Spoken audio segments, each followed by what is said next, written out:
Working as an Amazon delivery driver sucked. I absolutely hated it, and I will never go back. I'm going to be telling you a little bit about my experience working there and why I ended up quitting. So let's just jump right into it. Now, I got this job back in 2022 around May. This was actually my second job out of the military, so I was kind of hoping to stay at this job for at least a couple of months before finding something better. Since they were paying me around $19 an hour, and I believe at around this time that was kind of decent money. The thing about being an Amazon driver is that technically you don't work for Amazon, you're working for a third-party DSP, which I'm going to be honest, I don't remember what that stands for. But basically you're working for a third-party company. But this is where all my troubles began, and part of the reason that I quit because I hated this DSP. When I got hired, I did attend training, but for me, training was like literally 3 days. The first 2 days consisted of admin stuff, the traditional paperwork stuff that you do when you get hired. And in between the traditional paperwork, they did show us a few Amazon training videos, but nothing that was actually helpful. Then on the third day, they took us out to the obstacle course where you had to drive through a bunch of orange cones and do a few maneuvers. And honestly, this part wasn't that bad.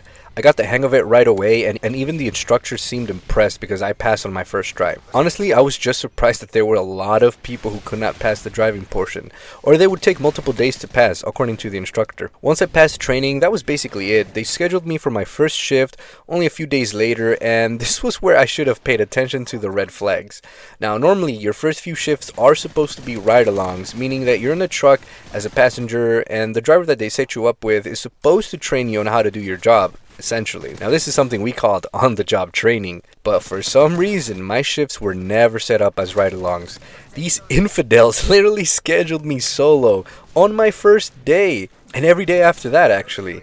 I never received on-the-job training, which is crazy now that I think about it. So I show up on my first day on the job, ready to learn, ready to take notes and absorb as much as I possibly can, so that when I finish my on-the-job training, I can start riding solo. After arriving to the Amazon warehouse, I spoke with some of the people from my training class, since at Amazon, when you do orientation and training, when you onboard, you do it with a few other new people at the same time. Anyways, I spoke to the people in my cohort, and everyone said that they were either scheduled for their first ride-along already, or that they were starting it that day. So I was kind of relieved to hear, because I wasn't sure if they were going to schedule me for mine, because I never got anything. No paperwork, no phone call saying, hey, on your first day you're going to be riding with so-and-so. So I was honestly very nervous. Once I got into my truck, surprise, I was told that I was riding solo. So these people literally put me in a truck by myself and gave me a route and said, well, good luck. They never even trained me on what to do. Sure, you get some training during orientation, but that's all theoretical. The actual on-the-job training is supposed to take place so that you know what the hell you're doing when you go out there by yourself. So that was really the first red flag, and honestly, long story short, I had to figure out how to work my handheld device all by myself. I had to figure out a whole bunch of stuff. They also told me that every day before our shift started, we had to fuel up our trucks, and when I went to go fuel mine up, I didn't even know how to, because no one told me. I had no idea where that damn fuel gasket was. So I had to literally run around asking people for help, and I hate that. I hate asking people for help because it makes me feel incompetent, but that's just a me thing, I guess. I don't want to spend too much time speaking about how my first day went, but basically it was awful. I didn't know how to do anything, and it put Amazon as a bad taste in my mouth this early on in my career. It's important to note, however, that if you work as an Amazon driver, you're not going to be working directly under Amazon. So your experiences can vary depending on how well your DSP is organized. And my DSP was not well organized. If your DSP is a crap show and very disorganized, then your life will be very difficult like mine. Now again, this is part of the reason that I quit. And another reason, and probably the biggest reason that I quit Amazon delivery, was because of this thing called rescues. Oh my god, I absolutely hated rescues. Now, if you ever worked as an Amazon driver, you know exactly what these are, but if you don't, let me explain them real quick. As a driver, it is your responsibility to deliver packages from the warehouse to people's homes in a timely and efficient manner. All while being safe, of course. That's it. That's the whole job. And it's honestly not that difficult, but it can be hard because of how laborious it can be, because you are delivering heavy packages sometimes. If you're coming up to the end of your shift and you still got 40 packages left, but you only got like 1 or 2 hours left in your shift, then what dispatch will do is they'll send another driver who has already finished their deliveries to come and rescue you. Now, if you're a driver who is constantly getting rescued, you can and will get fired. Not to mention that your coworkers are going to be extremely mad at you because, well, we always have to pick up your slack. When I was working at Amazon, I never got rescued. Maybe it was because I had baby routes at first, but then shortly after a while, they gave me some pretty decently long routes. Anyways, I always made it my mission to never get rescued and to finish early actually, because during training they did tell us that if we finished our deliveries in, say, I don't know, 6 hours, you could go home and you would still get paid for your 8-hour shift. And that's actually a really good incentive in my opinion to get the drivers to finish their deliveries quickly, and it also looks good on leadership for having their drivers, well, finish early. It's a win-win situation if it actually worked that way. Every day I came to work, I found ways to get quicker and quicker at my deliveries, even to the point where I was running to every house, and I would literally sprint to the house to drop off the packages, take the picture and sprint to the next house just to sprint back to the van and do it all over again 300 times a day. This honestly got really physically tiring, but being able to go home around 4 or 5 p.m. instead of 8 or 9 p.m. really motivated me to keep going. I got home around 5 p.m. only once.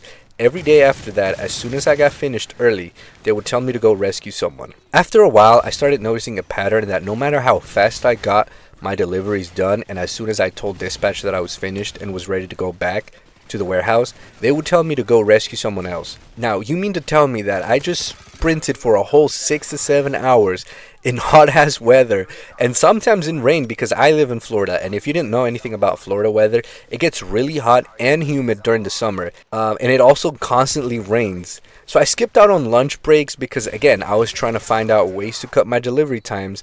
And if you take your 30-minute lunch break, then brother, that's 30 minutes that you aren't delivering packages, and that is time wasted. So you mean to tell me that I did all of this for nothing? Now you might be thinking, well, that's your fault. No one forced you to skip your lunch meals and to sprint to every delivery that you make. And you would be correct. I decided to do that because I was under the impression that if I finished my route early, that I could go home early.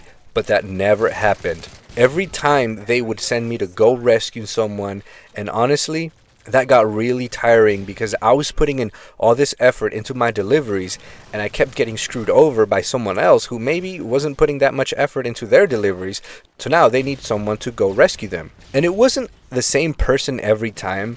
I worked there for like 2 months, and every day it seemed like there was somebody new that I had to go rescue, and that really messed with my motivation.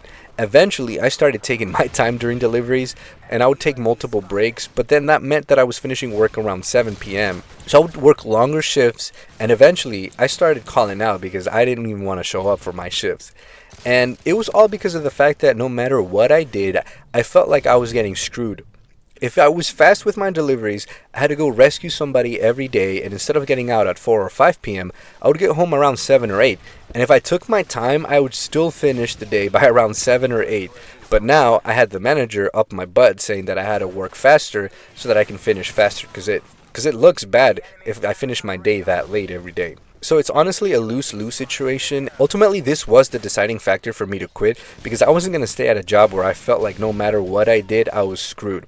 So every day after work, no matter how tired I was from the day, I always went home and I applied to like 50 jobs. And eventually I did get a nice tech internship that was paying me around $22 an hour, but that was way better. And it was this internship that really launched my career into the tech industry. Now, I don't hold any ill will towards Amazon themselves because, like I said, I technically didn't work for Amazon, but I honestly think that it would have been better. If the delivery driver position were actually ran by Amazon, I think that it would have been better because I think that a lot of my frustrations were at the DSP itself, not at Amazon as a whole. I spoke with other people from different DSPs, and they say they didn't have any problems with the problems that I was having, and I didn't even mention some of the other problems. Those were not as important, and because I think that those were more DSP related. But no matter what DSP you work for, I'm pretty sure that you're going to have to go rescue people if you finish early. So keep that in mind if you want to work for Amazon as a driver. And you also may end up hating your life because if you finish early, you get more work assigned to you. And if you take your time, you run the risk of working late, and then you'll have the supervisor behind your back telling you that you need to work faster and that you need to deliver faster and finish sooner. So then you'll just feel stuck like I did. Anyways, that was my experience with driving for Amazon. It was honestly really crappy, and I wouldn't recommend it to anyone unless you honestly don't care about what I just talked about in this video.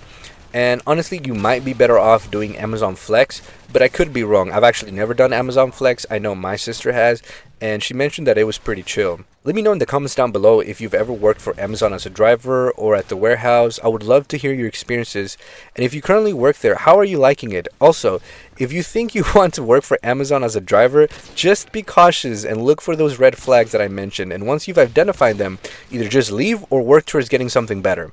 Anyways, thanks for the continuous support of my videos lately. You guys have been killing it. Like the video if you enjoyed it, and I will see you all on the next video.